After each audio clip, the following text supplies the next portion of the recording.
Considering how polarized and politicized our college campuses have become, is there any point in even trying to teach civics to today's undergraduates? So I think, Tucker, that there are really two choices here. Either we can say that this is a hot culture war and we can engage at the level of real conflict, or we can say that it is a situation in which there's a lot of disagreement, a lot of problems on campus, and our job is to try to lower the temperature, try to use our skills as educators to reset, and therefore try to get back to a time in which it's possible for us to speak civilly to each other as citizens engaged in a common project. Whoa.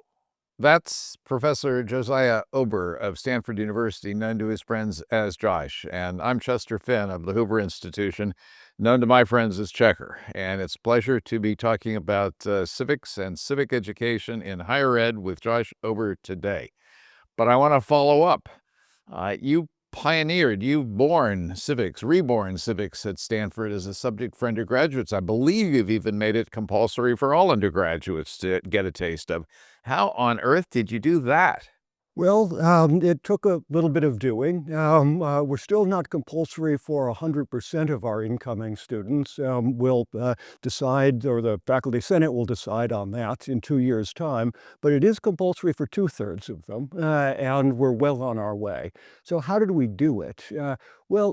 Basically it began because a group of faculty about 7 years ago decided that Stanford was really derelict in its duty to the citizens of the United States, to its citizens, and in fact was in violation of its founding charter, which calls for civic education or something very like it, as well as education in the ordinary topics of science, humanities, and so on.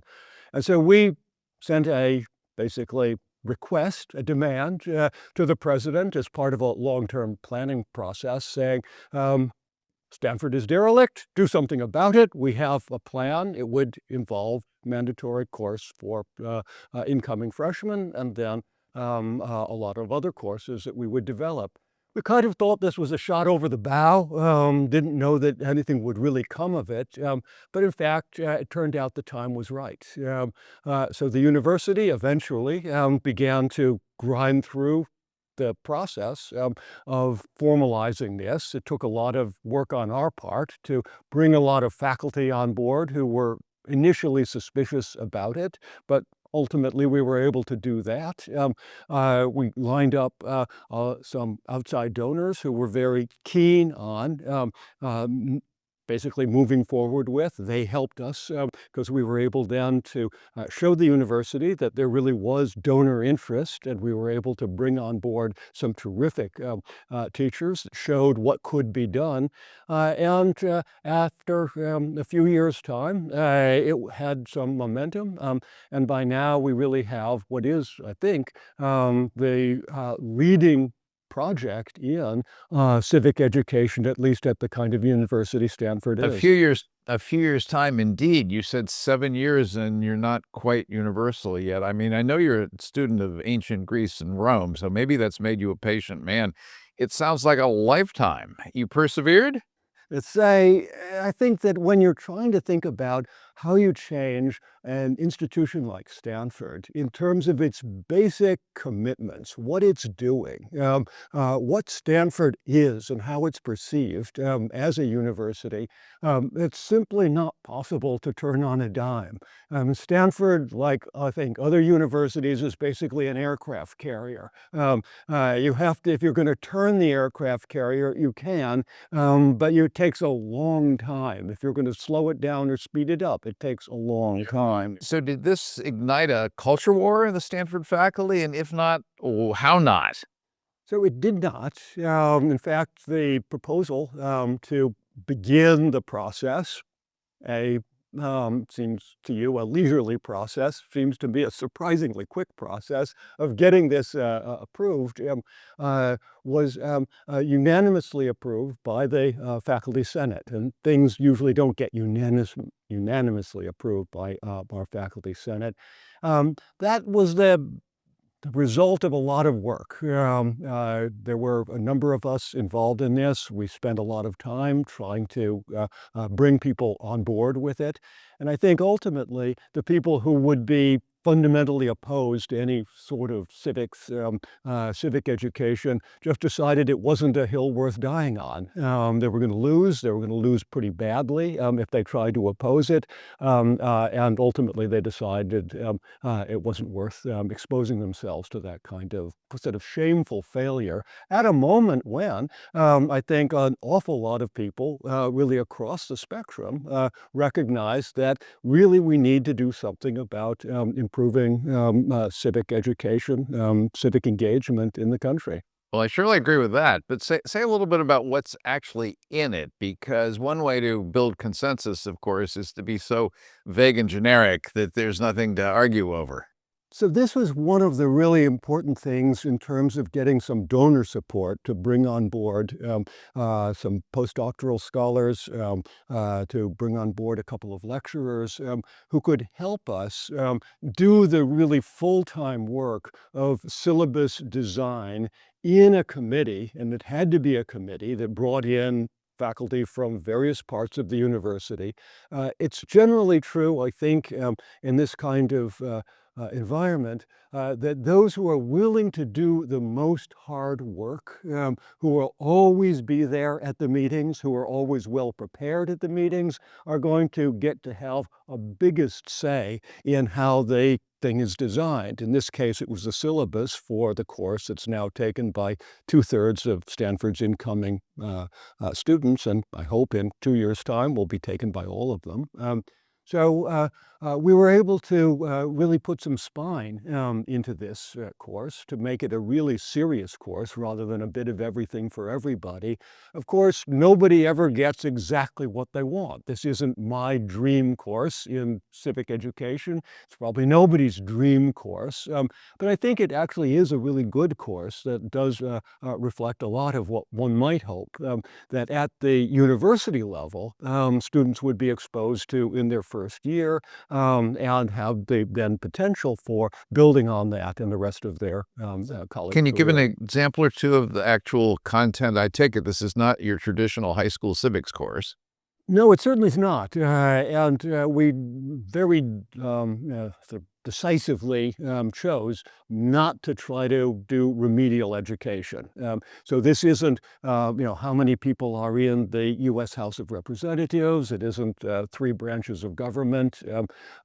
Rather, we thought that we would center it around problems of cooperation. Basically said that civics or government in a democracy requires a lot of cooperation among people who disagree pretty fundamentally about a lot of things. It requires the possibility or the potential to engage in bargaining as well as just asserting what your demands are or what your rights are, and expecting everybody else to simply accept your non-negotiable demands. So it's basically a set of cooperation problems. And there's a good literature on this in social science. Economists are interested in cooperation problems.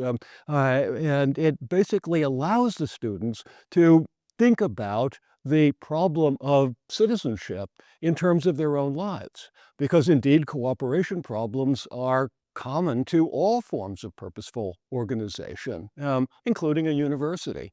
So we were able then to build out from that to some of the literature on cooperation, and then begin to show them how, for example, the American founders were facing basically a set of cooperation problems. How are we going to get these representatives from 13 states with very different interests to agree on a common constitution? That was a matter of hard bargaining, and ultimately recognizing that the bargain on the table was the best one that was available. And so once again, we could integrate history, American history, with the background general question of problems of cooperation. I hear you using the word cooperation, not compromise. Is that on purpose? Cooperation often requires compromise. Basically, compromise means that in a negotiation, I recognize that I'm not going to get everything I want, and you're not going to get everything you want. And there's going to be some point in which I'm better off inside the bargain that we ultimately strike, and so are you.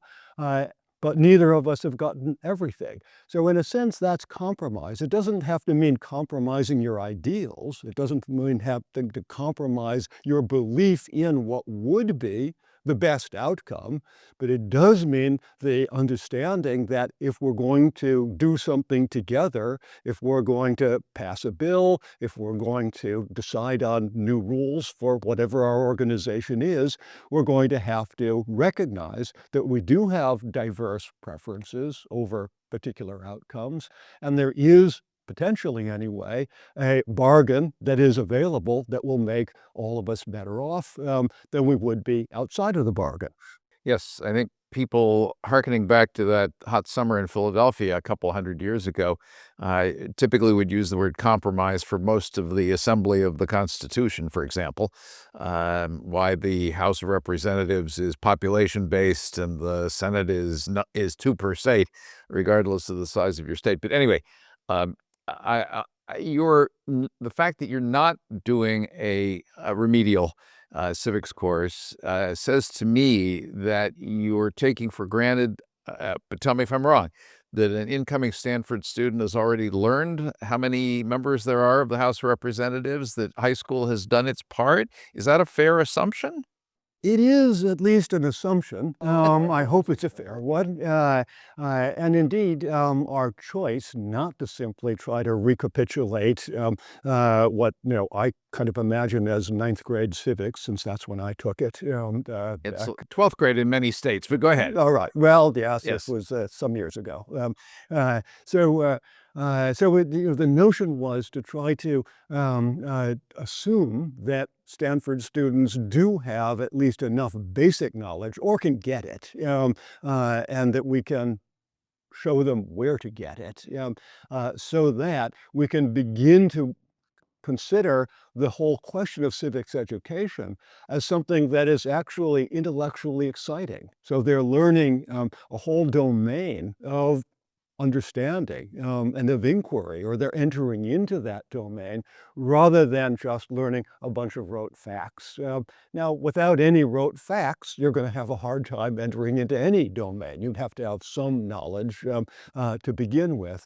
But we didn't want to make this feel like your introduction to Stanford's idea of civics education is just recapitulating, for those of you who did have this background, what you already had learned. That's, I think, going to be a way to sort of make people decide that this is drab, dull, in no way the kind of exciting education that they came here to get, and that presumably they are getting in many of their other courses. As you know, it's in the civics education in the elementary secondary world today. It's a time of great ferment and anxiety about whether the schools are doing right by civics, by U.S. history, by the whole swath of issues.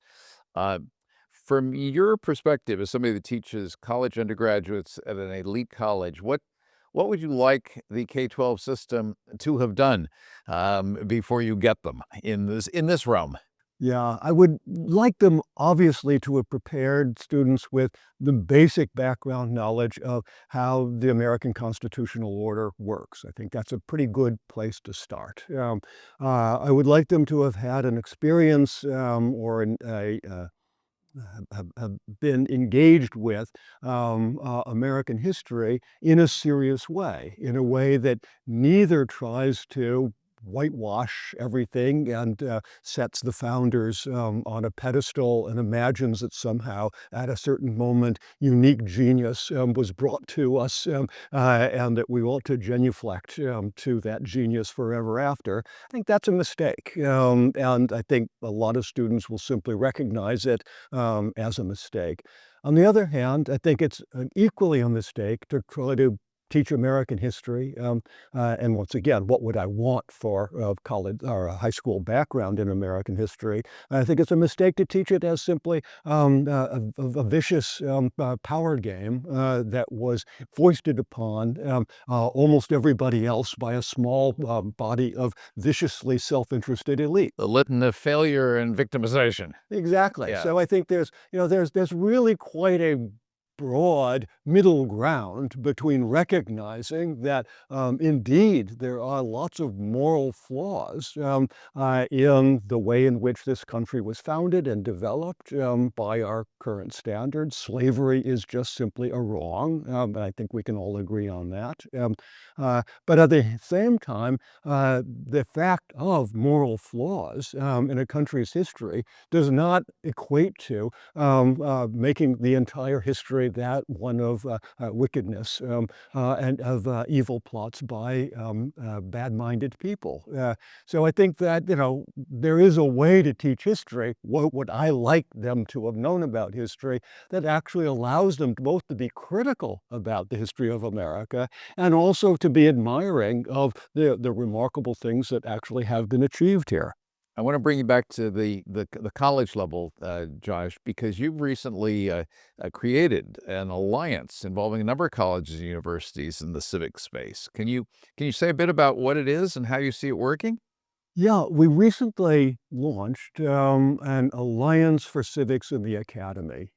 We have a charter membership of about 130 members. These are all individuals who are engaged in civic education at the college or university level. Most of them are teachers who are working at the coalface. That is, they're actually teaching real courses to students on a regular basis with civic content, whether or not it's a part of an organized program. Some of them are administrators who are engaged in setting up or trying to foster these civics courses, civics programs.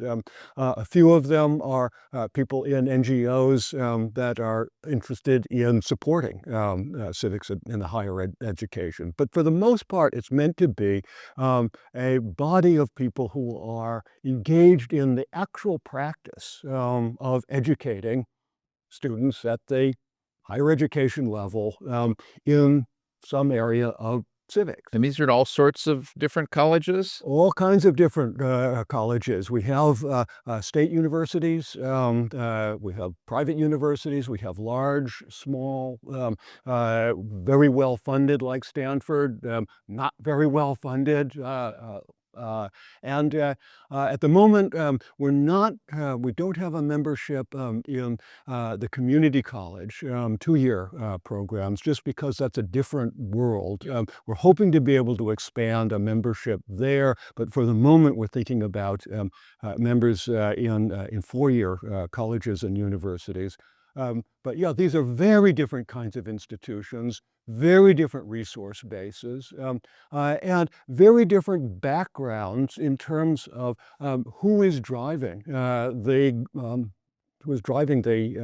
mission of increasing civic education at their institution. So is this like a support group, a committee of correspondence? How would you characterize the reason for having this? Yeah, well, what we call it is a community of practice. And a community of practice is, in some ways, an older idea. There was a whole literature on this in the late 1990s that basically said that a lot of things that are not readily taught or learned through manuals or through top-down orders being given and followed. A lot of things that are learned by people who are engaged in a practice are learned from others engaged in that practice. So the classic example was Xerox copy machine repairmen. And it turned out that some groups of Xerox copy machine repairmen did terrifically well. Their copy machines got up and running again fast. Other groups didn't do so well. And those of us who go back to the age of Xerox copies remember that grim notice that the copy machine is on the blink. And so so the question was, why are some of these groups doing better than others? And people who did the study tried to correct for all of the possible reasons that one group might do better than the other. Turned out that the key thing was the groups that really did well talked with each other about what they were doing. And they talked informally, around the water cooler. They just swapped tips about what works. Workarounds. Yeah, the manual says this. Don't do that. Do this other thing. And it turns out that groups that didn't do this, that people just, followed the rules, followed the manual, And didn't talk to each other. didn't talk much with each other, had much less, were much less effective. So we think the same thing is true for civic education. We think we can learn from each other. We can read each other's syllabus. We can talk with each other about, how did you get that program up and running? How come you didn't get mugged by the people who hate the very idea? How are you working with a mandate from a legislature that requires civic education in a certain way?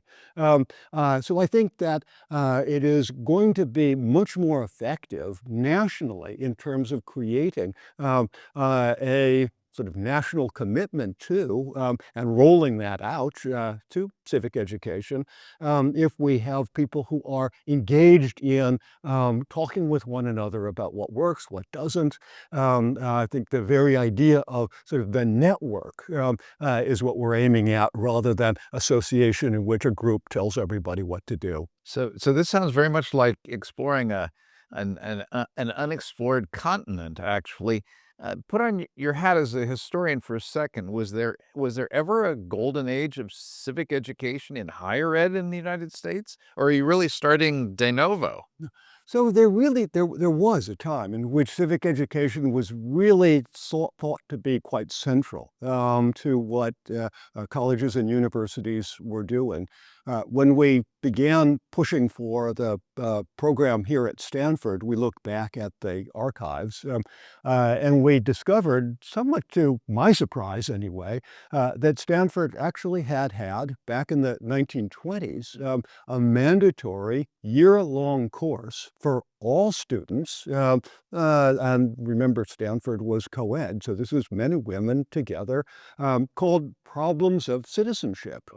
And basically, Problems of Citizenship was designed around really two issues, questions of freedom and questions of cooperation. So we're in some ways recapitulating something that and Stanford was not alone. It turns out that there were a lot of courses like this.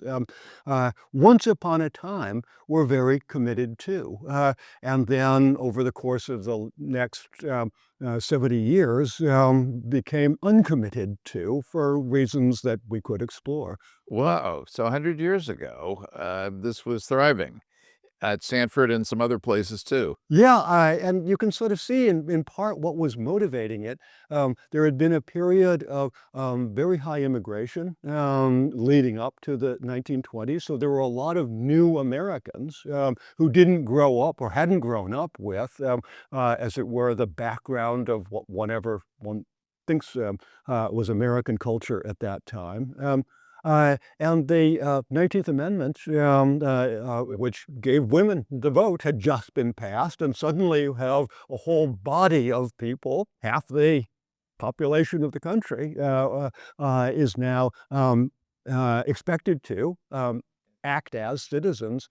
And so there was a lot of sense that we really should be doing something to bring up those who have come here, women, as well as everybody else. A little bit like the schools of big cities assimilating immigrants into the English language and things like that. Yeah, precisely so. I think it really was thought of in those terms. But when we actually found the syllabus of this course, and it was striking how intellectually demanding it really was. It wasn't just remedial, and that then became part of the inspiration for us to try to say, no, we want to then have a 21st century version of this that will really address the question of civic education in a way that is equally exciting, but now deals with questions, for example, of what are the challenges of technology, of social media, and so on, issues that simply weren't there in the 1920s. That's really interesting. I did not know any of that background, and it's also helps to have a precedent for something that you are proposing. There's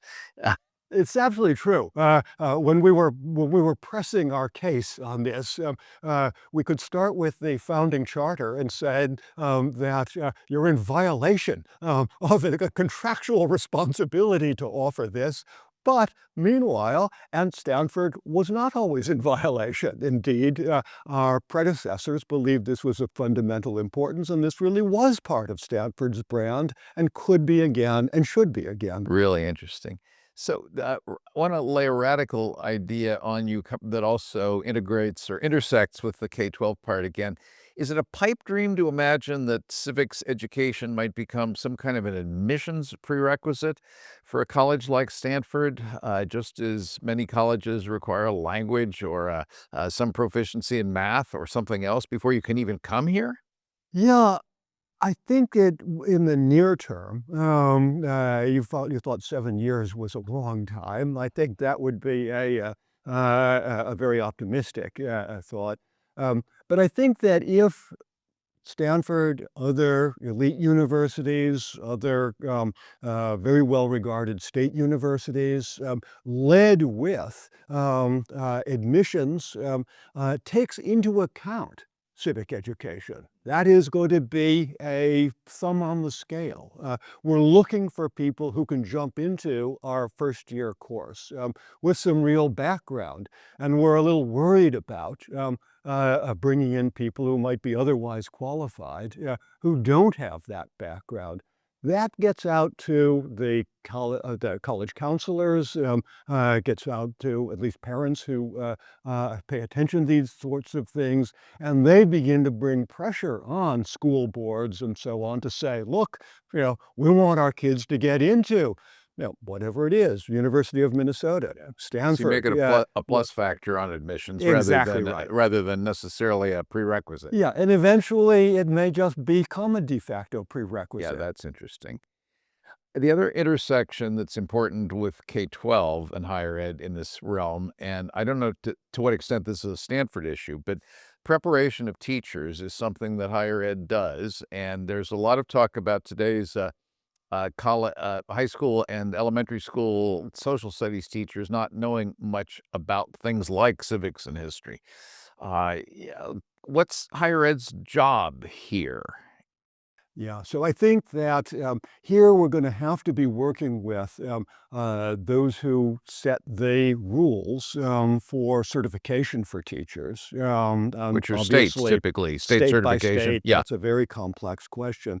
But I think if, once again, if leading institutions of higher education, well-regarded state universities, private universities, begin to push for the idea that this really ought to be at the center of what every student who comes to their institution learns. It begins to, once again, put some pressure on the education schools that do prepare a lot of teachers to begin to take this more and more seriously. Now, it's going to help if we get people in the U.S. Congress and so on who begin to say, this is really an important thing. We're willing to put some funding behind it. It'll help if legislatures in the states begin to think this is really an important thing.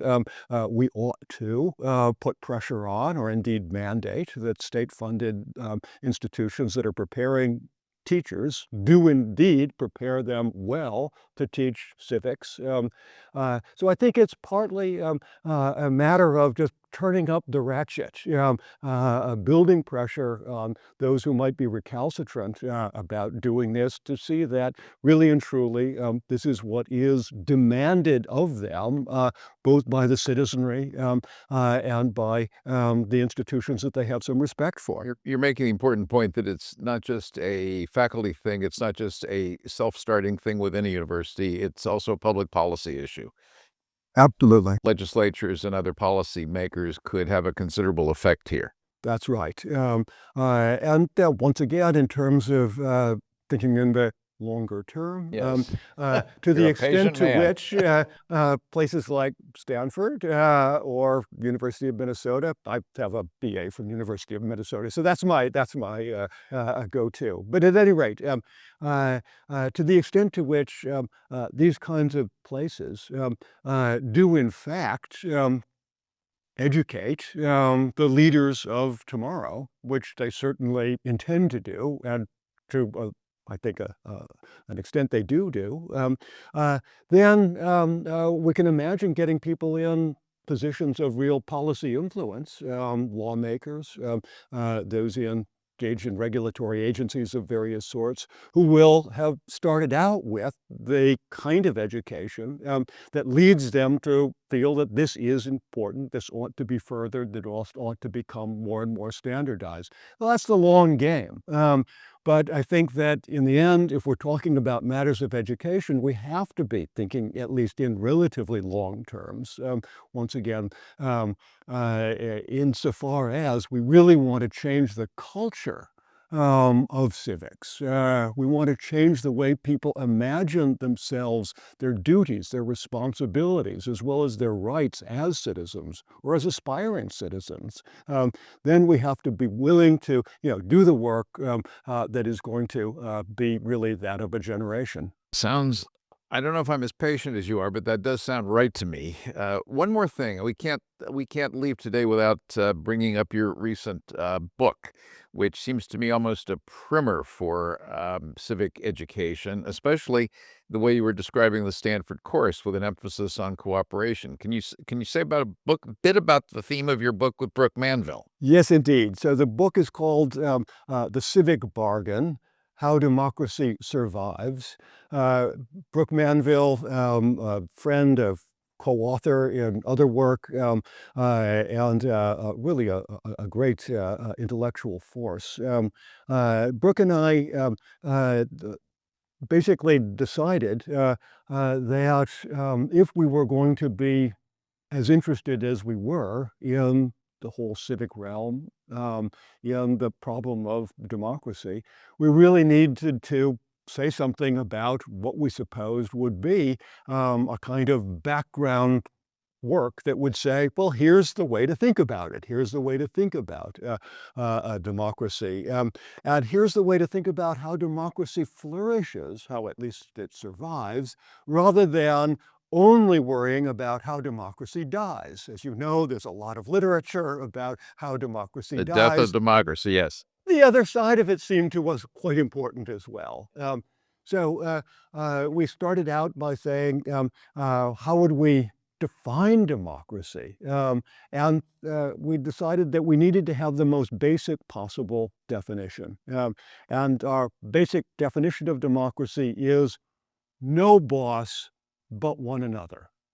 Democracy is not having a king, not having a gang of oligarchs in charge of your life. The only people who are your boss are your fellow citizens, ordinary people like yourself. And that means people with diverse opinions, diverse preferences over outcomes. And that means you're going to have to find a way to compromise, to negotiate with, to bargain with them. So that's really the core of the book, is that democracy, if you want not to have a boss, does require that you engage in bargaining with people that you probably disagree with on some pretty important matters. Well, in early 2025, that sounds like a lesson worth taking seriously in the United States and a fair number of other countries, I'd say. I think that is exactly right. Our book, just like our work on civic education, tends to focus, I think it should, on what's happening here in the United States. But it's not the only democracy that needs to re-engage with the whole question of what really are the duties as well as the rights of the citizen, and how can the institutions of a given country work towards giving citizens the kind of basic skills, the basic knowledge, the basic dispositions, the kind of character that they need in order really to be effective in carrying out their duties as citizens. That is fantastic. I want to thank you, Josh. I want to also remind our colleagues and our friends and our audience that coming up soon is Civic Learning Week for the United States, including on March 13th, a terrific civics summit at the Hoover Institution at Stanford, co-sponsored with iCivics. I know you're on the program. I know a lot of other really interesting people are on the program. And I think it's a kind of important culmination of some of the work we've been doing. And it's not going to take 7 years to get there. So thank you again, Josh Ober. Thank you very much, Checker Fed.